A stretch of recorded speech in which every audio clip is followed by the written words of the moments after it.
Hello, I'm Marcus V. Calvert. Welcome to Tales Unlimited. My disturbing thought of the day is I don't want to go there. I have done multiple takes. That's why I look so tired, and I can't seem to say it without being mean spirited about it. So I'm going to put it like this.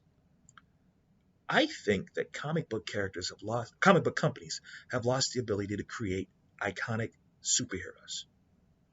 They just lost the secret. It's like they lost the riddle of how to do it. And there are two ways to do it, as far as I can see.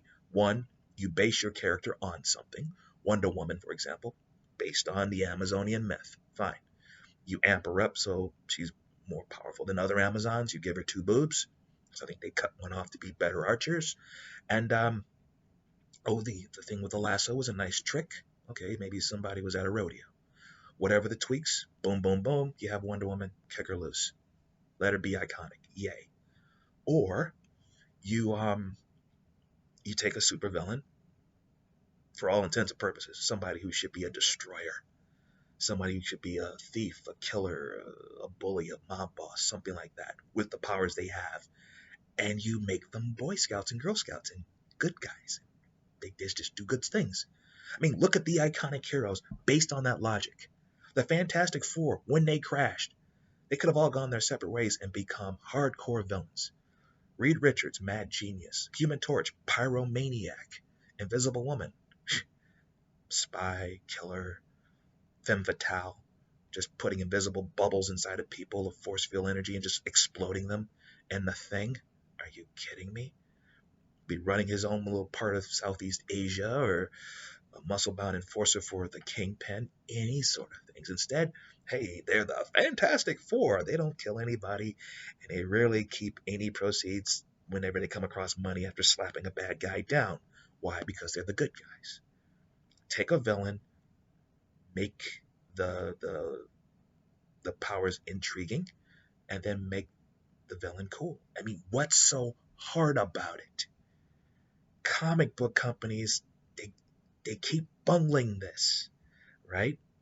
And I'm something of a purist on this, and I'm going to offend, and I apologize. I'm saying this right in advance. There should never be a black Batman.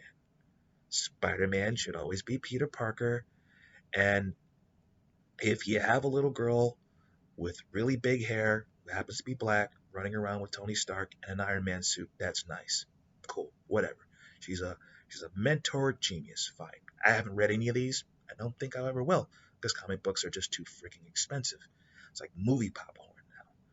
What I would say is, if you wanted to do a black character in Gotham, create a classy meta who should be a villain, give him a code, make him an adult, let him run wild through Gotham, run circles around Batman. So Batman's trying to find this guy and he has no idea who he's messing with. That would be cool. That would be new. That would be different. They can't do it. They won't do it. It's sad. Or okay, Spider-Man is Peter Parker in my head. Always will be. You want to have another like crime fighter in New York who happens to be black? It's very simple. Don't make the character a dork like Rocket Racer. Really? Night Thrasher. Really? You don't have to go over the top like Rage. Rage was a nice try. And don't get me wrong, comic book characters can create decent black superheroes like, I don't know, John Jones, Green Lantern. That makes sense. Okay, you have a Green Lantern who happens to be black. That makes sense. Storm of the X-Men. Mwah, perfection. Black Lightning. Okay, fine. But is it really hard in a Spider-Man universe to create a black superhero? No. You create a black villain. And then you make that person not be a villain. Okay, like top of my head. Let's say you had a dude who calls himself Toy Soldier, right? Let's make him Maori. And he's from Genosha. He's a mutant.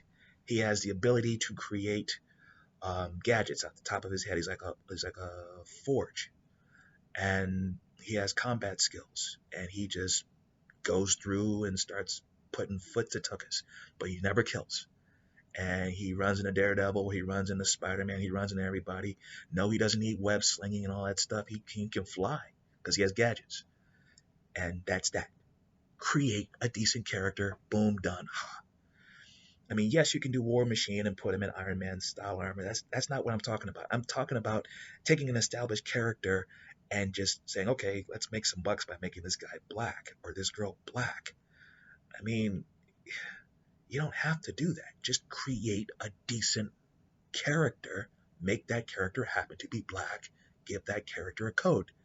What's so hard about that? That's lazy writing to me.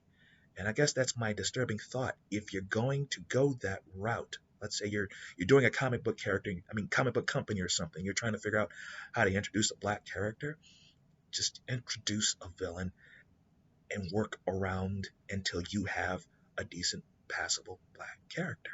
Pretty please. I will have to see it. But the corporation just won't do it, man. God.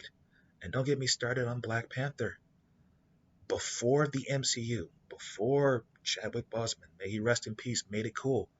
Black Panther, way back. It's like, and here was the flaw. Wakanda is technologically advanced. So your king, if you're designing gear for your king, and if you like your king, he should have gear that will let him beat the crap out of Iron Man. Because Wakanda is so vastly more advanced than Stark Industries. By leaps and bounds. By centuries. Right? Right? Get the scale. Get the understanding. Get the boxes of a character. What the character should and should not be doing. Blade. Blade is not going to be running around with wooden swords. That's what they had him in. And the costume. Dig it up. It is... Who designed his that green thing? Then Wesley Snipes came in and, okay, I have a sword, titanium, acid etched. He made Blade cool. Thank God. Because Blade was laughable. Blade was a joke. Then Midnight Suns. Okay, fine. But, or the girl with the Iron Man thing. Okay. Does she have to be a genius? No. No, she is not. What if she was simply I created this character yesterday. I think it was, what if you could grab a pen, grab a pad, start sketching, right? And you can create whatever you wanted in the real world someplace else. That's the only flaw. You couldn't create it in the same room as you. And so she starts sketching out armors, and she sketches out Iron Man armor based on what she knows. And she doesn't have all the details because she doesn't have that access. But then she starts hanging around anime conventions, talking to geeks, designers, whatever. She's not a genius. And ultimately, though, she creates a white and blue suit of armor. It's beautiful. And on TV, at CNN, she sees that Tony Stark's getting the crap kicked out of him. Somebody's turned off his armor. She puts her hand on that book. She uses her power. She thinks she's a psychic. She's not. And she creates this suit right where he is and controls it with her mind, remote control. And it's like she's in the cockpit and she beats the crap out of the bad guys, fixes his armor on the scene. And he's like, who are you? He's like, I'm nobody. And she disappears. And they're all looking for her. And the next day there's a knock on the door. And guess who's there? Doctor Strange. And he's like, oh, I think I found my next pupil. She ends up becoming the next Sorceress Supreme. Black superhero. Right there. Potential. Right there. Do they miss it? Yes. Why? Lazy writing.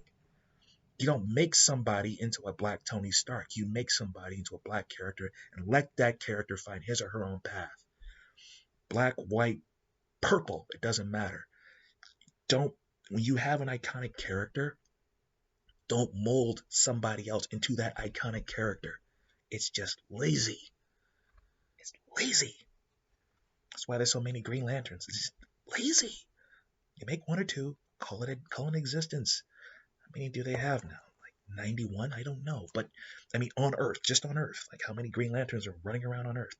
Just let it go, guys. Just experiment. Try.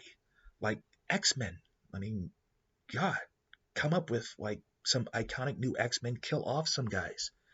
The Fantastic Four in the comics, they're all about 100, right? I mean, Reed Richards had like the Graying Temples in World War II. He should be 100 years old. He should be dead now. Just okay, fine, cosmic, whatever. You age well, but it's like okay, you could age out some of these heroes. You could have Colossus like old. You could have like his grandkids running with the X-Men. You could do these things. It takes courage, and it takes creating villains, new ones, and making them cool. Rogue was a masterpiece villain. Professor Xavier. I mean, could you not see him as a villain in some Flash Gordon cave somewhere? Yes, I have my mind cap, and with it I can control the world. I mean, the iconic heroes, if you really think about it, the ones who weren't obviously taken from something else were all based on villains. Can you not see them all as villains? So if you're going to make them, make them. Don't hash somebody. Don't do second string, regurgitated, refried bean characters. I hate that. That's my disturbing thought. And again, I apologize if I'm offending anybody in any way, shape, or form. I just don't think you should do it. I think that if you want to come up with a unique black character, create the unique black character. Take your time. Do it right. For God's sakes, don't come up with Rocket Racer ever again. It's just a principle, man. An example. For those of you who followed Spider-Man back in the day, who remembers Ace? Remember Ace? Someone took Michael Jackson and a biker and combined. Street dude. Just went around and raised heck on his own. Skinny, lanky, he could fight. And he could beat up Spider-Man whenever he wanted to. Some power he had, some sort of psychic ability. Maybe it was magical, but it was probably psychic. He turned off Spider-Man's spider sense. So he could hit him whenever he wanted. That's it. He could have killed him. Wasn't stronger. Wasn't really much faster. He's just a very good street fighter. But you turn off Spider-Man's spider sense, all the coordination goes out the window. Boom. And then he just rolls off in the sunset and you never see him again. I'm like, why? Because if you took Ace and he can negate psychic abilities, what would happen if you plugged him into Cerebro and aimed him at somebody? Sinister, Shadow King, could he negate that too? We'll never know. Piss poor writing. Or not necessarily writing, more like decisions on what to do with the writing. Okay, I'm done. Letting it go. This is the nicest version I could come up with. You should have seen the others. I'm Marcus V. Calvert. This is Tales Unlimited, my disturbing thought of the day. I'll kick it back to other ideas and stuff, but this one just had to be, I had to get this off my chest. So thank you for putting up with it. Have a nice day. Oh, and TalesUnlimited.net if you want to see any of my stuff. This is how I think. This is how I kick. I make the original stuff. I something I take pride in, and it just, I hate lazy writing. All right, I'm done. Have a nice day.